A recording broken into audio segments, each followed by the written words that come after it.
Sahabat Insan, di mana saja Anda berada, bersama saya Pastor Freddy Lana CMF dalam Renungan Insan hari Sabtu 19 Februari 2022, Pekan Biasa ke-6. Saudara-saudari terkasih, peristiwa transfigurasi yang dialami oleh para murid merupakan sebuah hadiah istimewa dari Yesus kepada para murid, yakni Petrus, Yakobus, dan Yohanes, untuk menyaksikan peristiwa tersebut. Selain itu, mereka juga secara langsung dapat menatap wajah Musa, Elia, dan juga mendengarkan suara dari Allah. Itu adalah anugerah yang sangat besar yang dialami oleh ketiga murid di atas Gunung Tabor.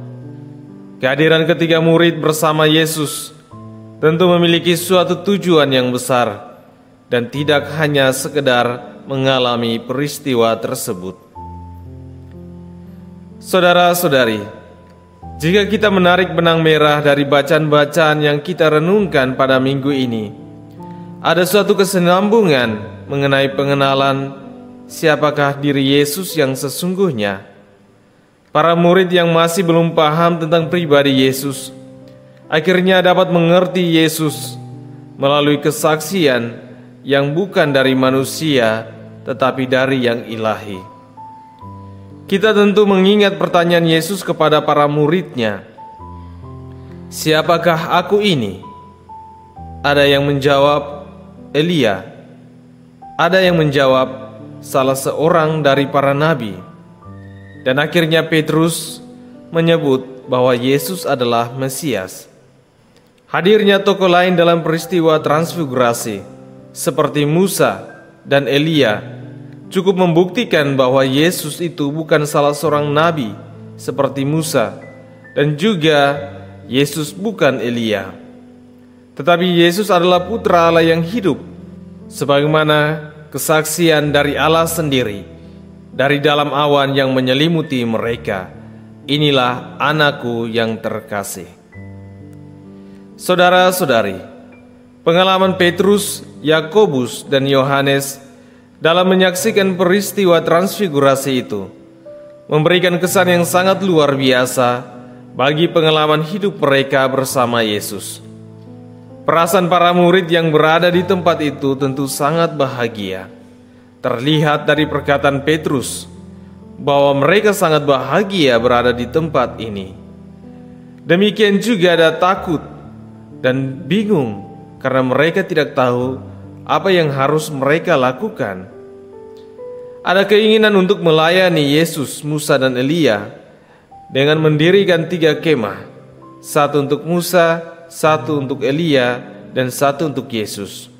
Tetapi Tuhan tidak menjawab mereka, karena bukan tujuan itu mereka berada bersama dengan Yesus di sana. Allah sendirilah yang akan melindungi mereka dari mentari.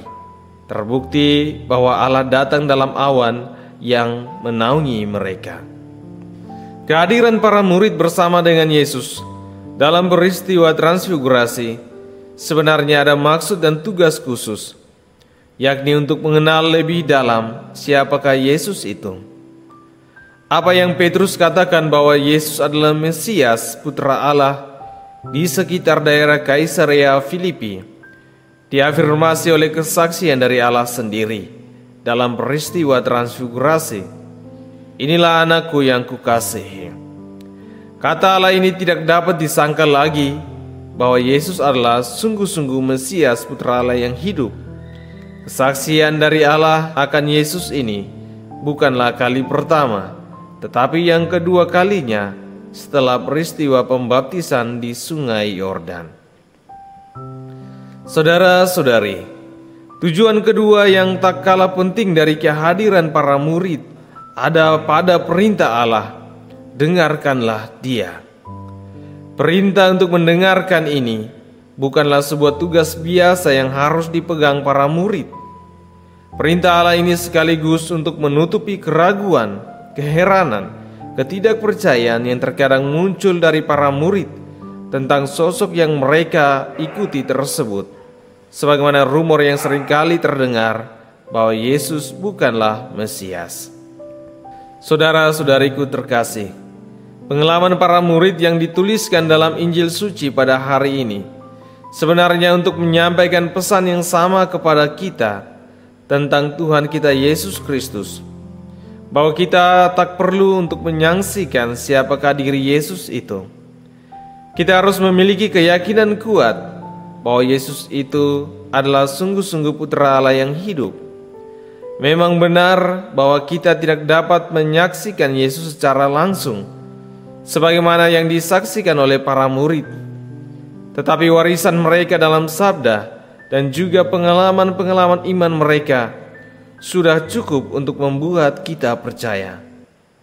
Demikian juga kesaksian Allah akan Yesus saat pembaptisan dan juga saat peristiwa transfigurasi ini sudah cukup untuk meyakinkan kita bahwa kita tidak salah menyembah Tuhan, yakni Yesus Kristus.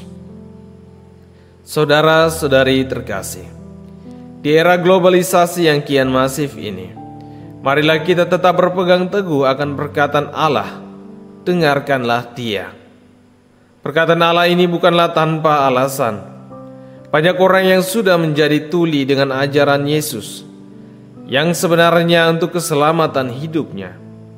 Terlalu banyak orang yang tidak mengindahkan ajaran Yesus lagi. Jika kita cermati dengan baik, ajaran Yesus ini sangat relevan dengan kehidupan manusia hingga di zaman modern ini. Ajaran Yesus sesungguhnya tidak bertentangan dengan hukum, moral, spiritual, maupun dalam penerapan-penerapan ilmu lainnya. Oleh karena itu, mendengarkan Yesus sudah tentu mendatangkan kebaikan, kebenaran, dan kehidupan bagi banyak orang. Saudara-saudari, semoga perkataan Tuhan pada hari ini sungguh-sungguh dapat kita dengarkan dan laksanakan, agar kelak kita seperti para murid yang dapat memandang wajah Yesus dengan pakaian putih berkilauan. Semoga Tuhan Yesus memberkati kita.